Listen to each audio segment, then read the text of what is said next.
She calls my grandmother, her daughter, and asks for a ride. She has to an appointment. My grandmother obliges, and great-grandmother gives her an address, to a hospice. Turns out she had been diagnosed with pancreatic cancer 6 months before, and decided it was her time, rather than fighting it. She didn't tell anyone because she didn't want us to try to talk her into chemo and such when she was nearly 90. She passed very quickly after she entered the hospice, and meeting up for the funeral was the first time I'd seen my stepmother in person since I graduated from high school. I avoided her, and spent most of the time talking to my grandparents and my aunt. Even my mother came to the funeral, and I could tell she was very distraught about my great-grandmother's death. It was a lovely service in her tiny Methodist church, and then she was buried next to my great-grandfather in the nearby cemetery. My grandmother asked everyone to stay in town while she handled the will, and then we'd separate everything out. I told her I couldn't afford to, but I wasn't working at the time and she offered to let me stay at her house. My great-grandmother's house was locked up like a vault. My grandmother, probably in a blessed moment of foresight, hired security to watch over the house and its possessions 24 hours a day, and wouldn't you know, every day they had to report a redhead in her mid-30s tried to go into the house and they had to turn her away. About 3 weeks later, my grandmother called everyone together at my great-grandmother's house to handle the will. Please friends, line the llamas up to the left, yourselves to the right, and snacks will be handed out in an orderly fashion. My grandmother decided to do a reading of the will. I am about 100% sure, this was because her own llamas were nearly starving from 3 weeks of laying low, and they desperately needed to be fed. Attorneys don't normally do readings of the will like you see in movies, so my grandmother read it, but my great-grandmother's attorney was there, with a box, that was to hand out things from my great-grandmother's safety deposit box in the bank.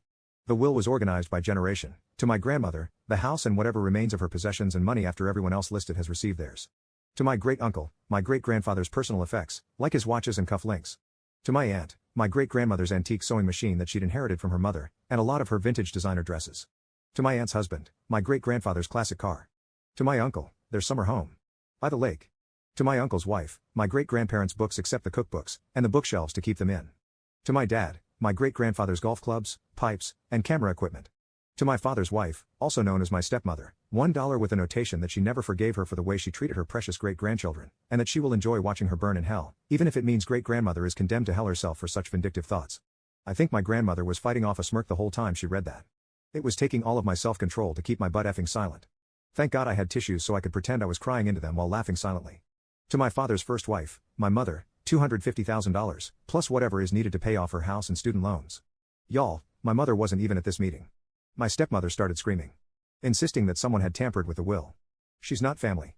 My grandmother looked at her with that 1,000-yard stare and said, neither are you. My dad is beet red, but my grandmother has always been able to at least keep him quiet. After a few minutes of yelling, my grandmother told her to sit down and shut up. They weren't done. To my great-uncle's son, my great-grandfather's boys' cabin, and all the contents. To my aunt's children, a trust fund to pay for college, each. To my uncle's stepson, who he always treated like his own son, a trust fund to pay for college. To my younger sister, a trust fund to pay for college. To my younger brother, $250,000, and an heirloom necklace to give to his wife if he ever marries. To my younger brother, my mom's child with my stepfather, a trust fund to pay for college. To me, $250,000, her jewelry box and its contents, her cookbooks and the contents of her kitchen, and a letter. To my brother and I's children, should we ever have any, a trust fund to pay for college. If we reach the age of 45 without children, the trust fund is to pay out our share of its remaining sum to us. Followed by a notation that if anyone contests the will they get nothing.